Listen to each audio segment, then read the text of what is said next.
Tentukan nak buat jualan apa, pelajari cara jualannya, tentukan bila nak mula, dapat income dari jualan.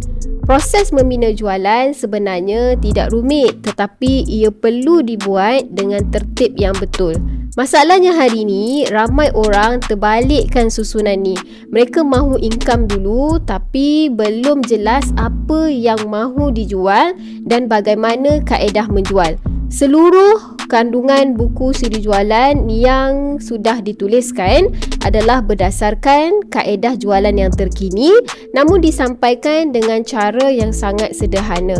Bukan untuk orang yang mahu cepat kaya, orang yang mahu jalan pintas, orang yang tak mahu belajar. Tetapi untuk mereka yang mahu membina jualan yang realistik, mahu faham proses sebenar menjual dan mahu hasil yang boleh dikekalkan.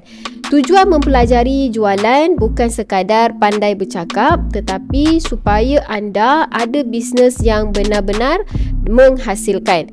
Boleh bermula secara kecil, bahkan boleh bermula daripada rumah. Anda tak perlu terus membuka kedai besar, anda tak perlu terus ambil risiko yang tinggi. Yang penting ialah dengan bermula betul. Jika anda dalam bisnes servis, contohnya anda menawarkan servis design, servis Canva, servis penulisan, servis catering atau apa-apa sahaja bentuk perkhidmatan, langkah yang pertama bukan fokus kepada harga tinggi tetapi membina kepercayaan dengan memperbanyakkan portfolio klien. Persoalannya, bagaimana? Anda boleh dapatkan hari ini buku-buku siri jualan bagi memperkemaskan lagi rutin jualan anda.